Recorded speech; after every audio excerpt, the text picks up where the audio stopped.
L'évangile de ce jour se laisse voir deux grandes idées sur lesquelles nous pouvons nous focaliser pour bâtir l'ossature de notre méditation de ce jour, à savoir la prière en premier lieu et en second lieu la justice comme attribut de Dieu.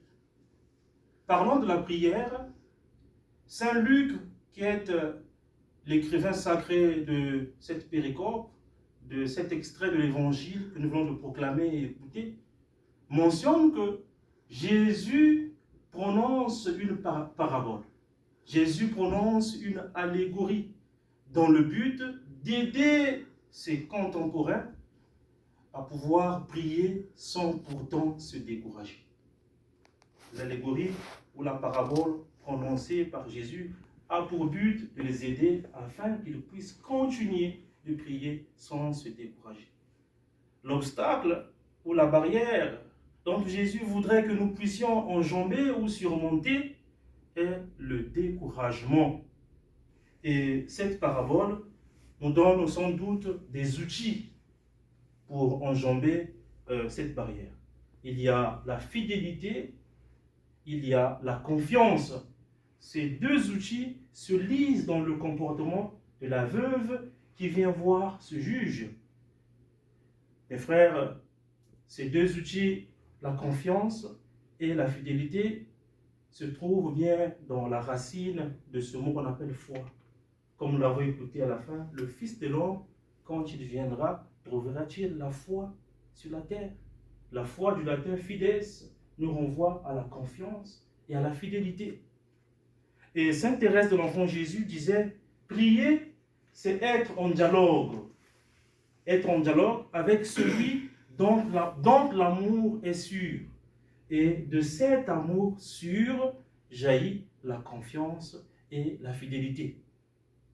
Dans notre cheminement de foi, il nous arrive d'être plaintif ou plaintive. Dieu ne change pas ma situation. Le Seigneur semble ignorer mes prières.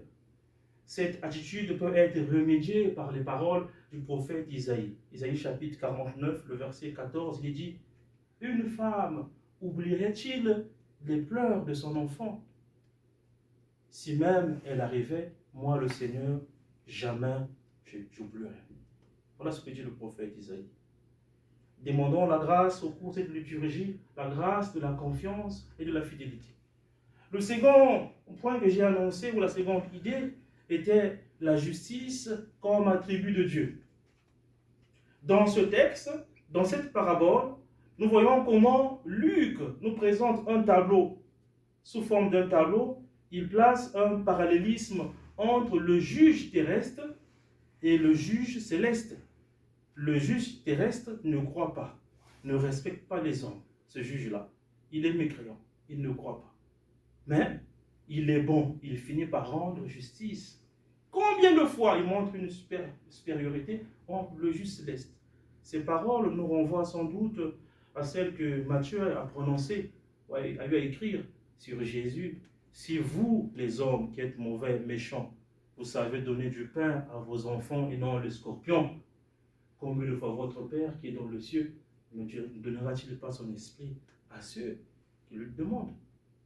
La justice de Dieu s'est fait voir dans son agir.